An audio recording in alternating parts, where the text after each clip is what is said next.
What cryptos are the best ones to buy right now? If you had $1,000, we already put it. I want to talk about that here today. Give you some of my top picks coming from someone that's been in crypto for years, has a lot of money in crypto, and spends a lot of time in crypto.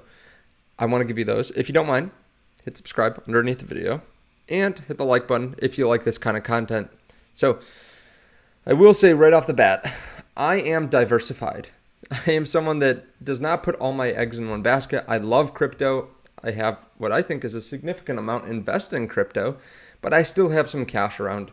I also am ready to buy up dips. I have been buying a lot of Bitcoin over the last couple weeks. So spoiler alert, Bitcoin is something to pay attention to. But I do believe that it's important to have some cash sitting around. And I also believe in diversification. So let me just get that out of the way. I'm not giving you what you should buy. If you have $100 to your name and you have to put food on the table in a month or a couple weeks and you need to flip this money overnight or in a few weeks span, this is not the right video for you, right? We're talking about long-term investing into these assets where we might have to hold them for years. With that being said, I think I've said enough there. Again, I think it is an interesting time for Bitcoin and for the market. We are very deep into this bear market, maybe the beginning of the bull market, but we could also fall a little bit lower. You can see we have bounced against this $25,200 support a couple times. If we break below it, we could see 24.2. If we break below that, we could see 23,000 or so. So I am a big believer that Bitcoin dominance goes up as well in the pre-halving year. So we've started to see a little bit of a pullback, but we're still around 49% in Bitcoin dominance. And part of this is just because the Bitcoin dominance number here has been changing. We've seen TradingView add in more altcoins than make Bitcoin's dominance actually lower. So I would, number one, be looking at Bitcoin. I've been buying a little Bitcoin over the last couple of weeks, actually a good amount of Bitcoin. And typically in the pre-halving year, we see Bitcoin lead the way. We see dominance move up. And honestly, even if Bitcoin dominance doesn't move up, well, let's say it slowly trickles, I don't think it's necessarily the worst thing to have a good portion of your money in Bitcoin because Bitcoin's less risky. When we look at Bitcoin dominance, it is including more and more cryptocurrencies. Like I just said, other cryptocurrencies were just added to TradingView. So let's say Bitcoin dominance moved, let's say it moved down a little bit from 50% to 45% over the next year. Just because that's happening doesn't mean that you would have been better to invest in altcoins. There are going to be altcoins in the next bull cycle that come in out of nowhere that you would not have been able to invest in. They're brand new. So that means that Bitcoin dominance going down doesn't necessarily mean that there's a better alternative for you right now. Now, eventually that will turn around. Altcoins will be running. Now, a couple things we have to pay attention to. Obviously, the next halving is happening in about, 9 months, 8 months, something like that, around April 16, 2024. The whole market right now is pretty illiquid.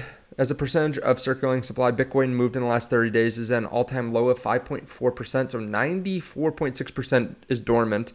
Meanwhile, spot volumes are at levels not seen since 2019. So the market is very thin. There's not a lot of money coming in and out, which means we can see big price fluctuations. And that means that not just Bitcoin, but other cryptocurrencies can move pretty quickly. That will turn around when, in my opinion, the next halvening happens. We'll also see the Fed start to loosen up policy in the next year, causing there to be more liquidity in the system. Also, we're likely to see a spot Bitcoin ETF approved. So I think this is going to be kind of like the perfect storm, and Bitcoin will lead the way, but a lot of other altcoins will start to do better at some point, which is why we're looking at them now. And this is something that I've talked about for a while. I've been doing these top cryptos to buy lists for a while, even though I'm majority in Bitcoin, because I am paying attention to these other cryptos that we'll be going over. Number one, besides Bitcoin, I think you have to be paying attention to Ethereum. We're 10 days away from a year since the merge, which is basically when they went over to proof of stake, which caused them to become deflationary. This is interesting in a couple different ways because it rewards people for holding on to Ethereum. If they stake it, they can get passive returns. And it's also caused them to be deflationary over time. This has been huge. And now we're actually seeing reports from big banks like Fidelity, big institutions talking about Ethereum and the price. They say that really you should estimate Ethereum's price based on the fees, kind of like you do a stock or a company. You would figure out how much it's worth by how much it makes.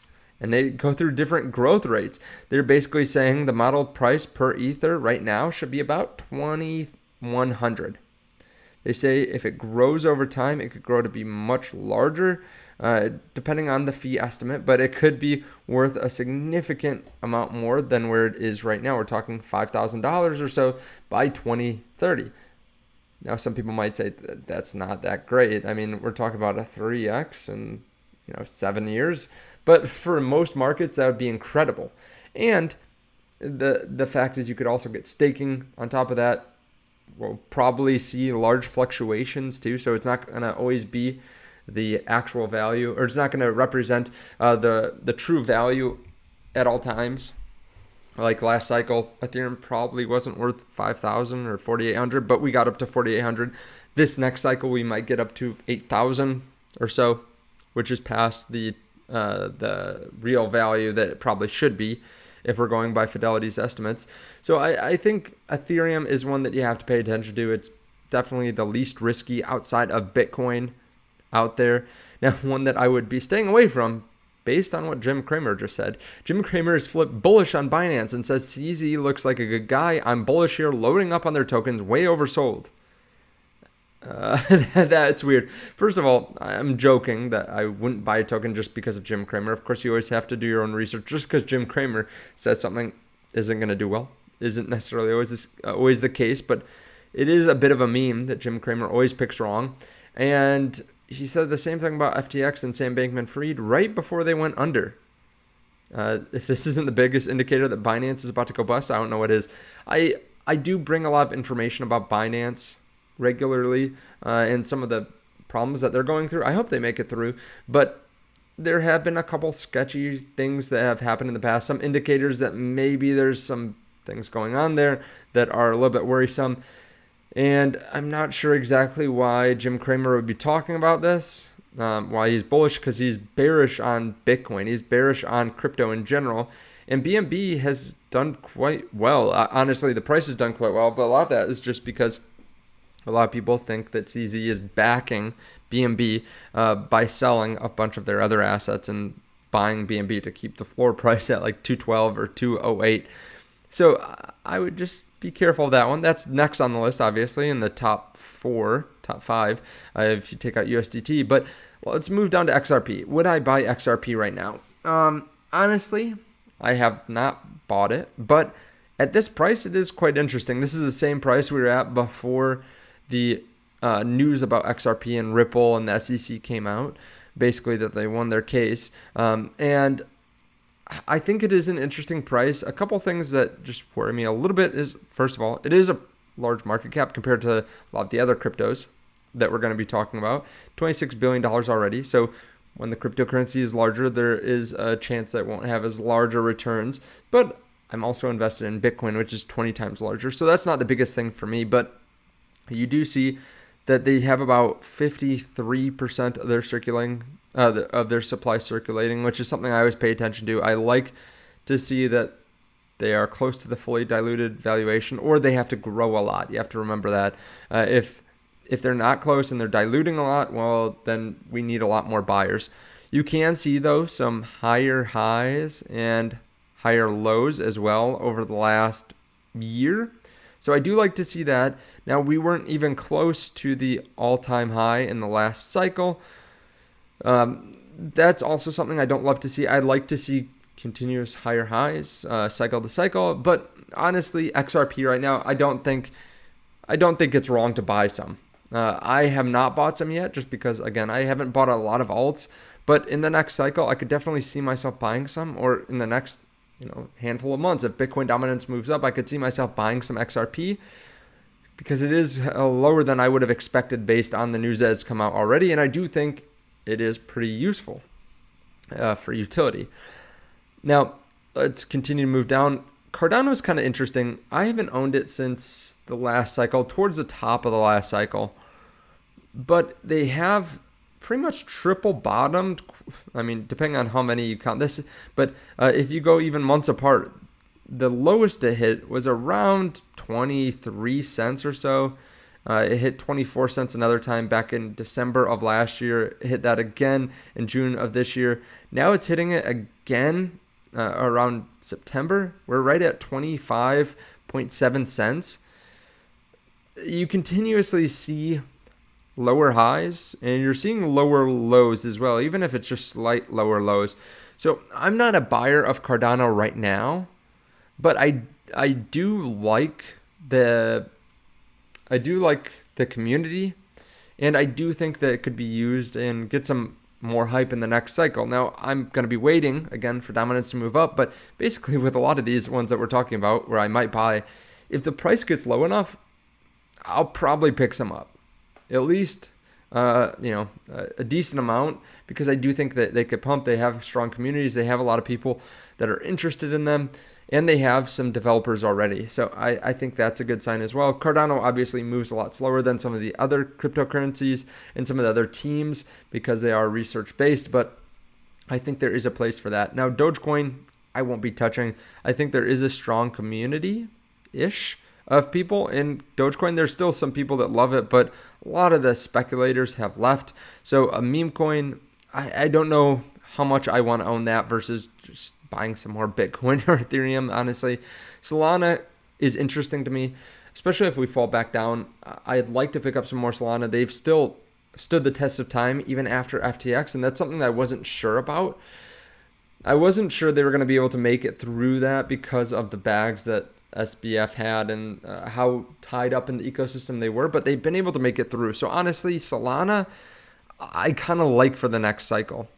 Continue to move down the list. I don't have too much to say about Tron, Toncoin, DAI.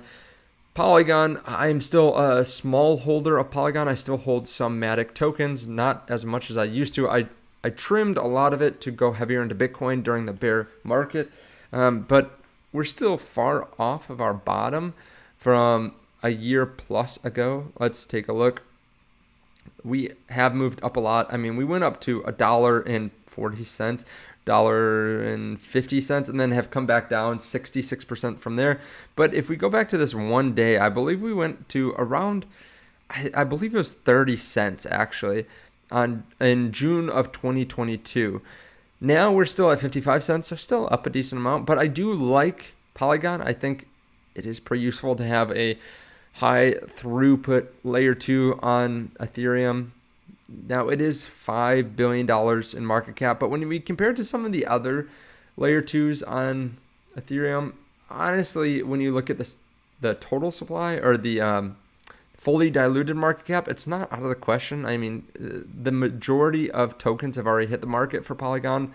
So I think it's a little bit less risky than some of the higher inflationary layer 2s out there, but I do like Polygon for the next cycle. DOT, interoperability, I know there are a lot of people that are really big fans of DOT. I'm not probably going to be a buyer of DOT in the next cycle, but I could always be wrong. I could always change my mind on that.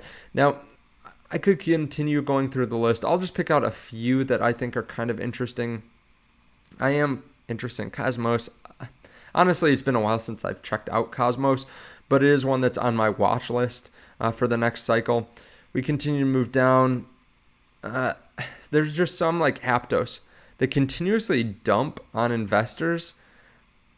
I stay away from cryptocurrencies like this, and they don't have their max supply on here, but they continue to dump more tokens on the market.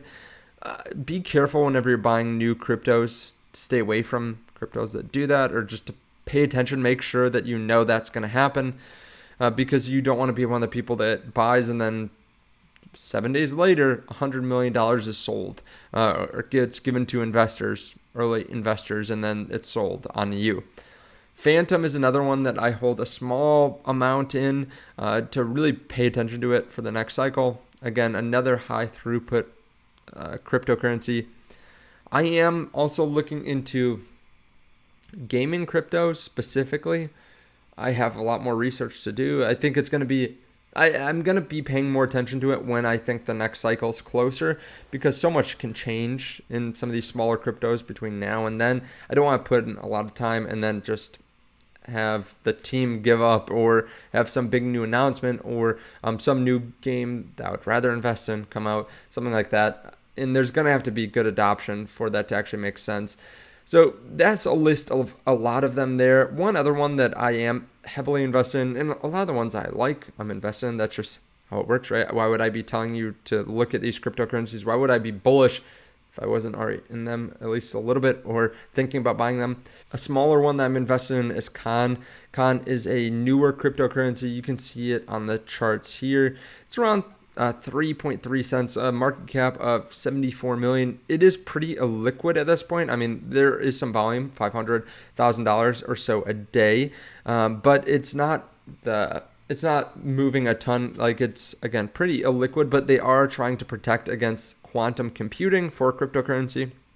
And they just got listed on, or they're having a relisting on Gate.io and MEXC.